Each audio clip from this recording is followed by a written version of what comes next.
Assalamu alaikum wa rahmatullahi ta'ala wa barakatuhu. To, da farko dai sunana Yusuf Abdulhamid Saniyas, marubucin fim ɗin Hujjata da kuma Jinnuwar AC, sannan kuma ni ne producer fim ɗin kuma director. ‘Yan uwa, abokan arziki, masoyan ina miƙa godiyata a gare ku na bibiye wannan YouTube channel namu da kuke mai suna Yas Hausa TV. Muna godiya sosai. Sannan har kullum muna ƙara ba ku haƙuri dangane da ɗan jinkirin da ake samu na rashin ɗora muku aikinmu da wuri. Akwai abubuwa da suka faru da dama wurin ɗaukar fim ɗin Hujjata, wanda mun jajirce iya jajircewa har muke kawo muku shi haka. Muna cikin ɗaukar aikin ne Allah ya jarabce mu da ibtila'in lalacewa hard disk ɗin da duka aikin yake ciki, wanda mun rasa wajen sinasai sun fi 20 da wani abu.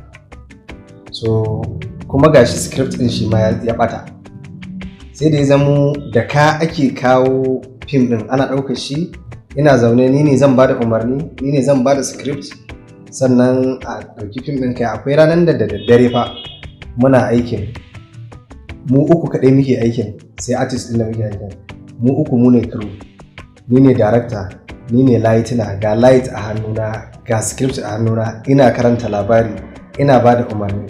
So haka aka yi aikin. Ina godiya ga waɗanda suka kama aka yi aikin nan, musamman editan ya yi ƙoƙari matuƙa sosai wurin wani wurin ma an ɗauka ba sound. Daga baya shi ya san da hikimomin shi ya aka yi create mamu sound ɗin, kuma har ya kasance kuna samun shi.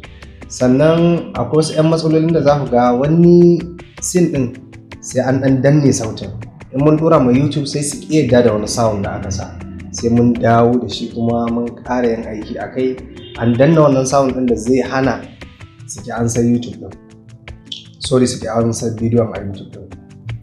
Sannan zan yi amfani da wannan dama har yanzu dai in ƙara yi muku albishir da samun wannan fim ɗin namu mai suna Jinnuwar AC. Aiki ne sosai wanda na tabbata idan ya fita ku da kanku za ku ce abin da na faɗa muku haka ne. Ba a taɓa yin shi ba a masana'antar fim na Hausa a kuma Najeriya, arewacin Najeriya. Fim ne wanda ya shafi duniyar mutane da duniyar aljannu, ya nuna yadda maita da tsafi ke tasiri a yanzu, yadda ake mutane tsafi ko yadda ake musu sihiri. Kuma insha Allah za ku karanci darussa da dama.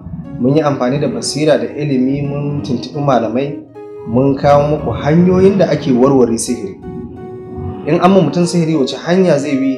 Ta hanyar Alƙur'ani da sunna Annabi Muhammad sallallahu alaihi wasallam ya warware wannan sihiri. Idan maye ya kama ka ko dan mafiya, wani magani ko hanya ya kamata ka bi ka samu kariya daga kukuta daga wannan tarkon nashi.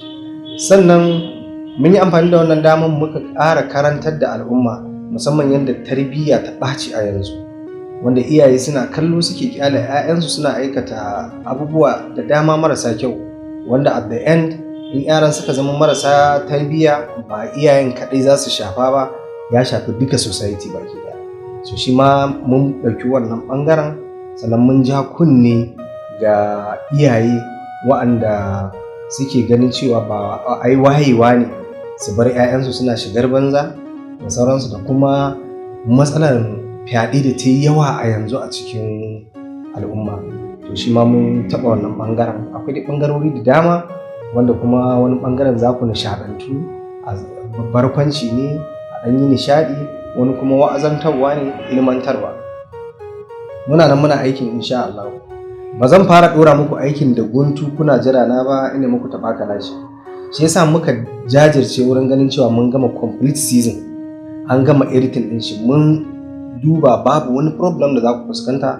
Yanda muna fara ɗora shi wannan sati mai zuwa za ku samu insha Allah. Za mu yi muku kamar na wata 2 ko 3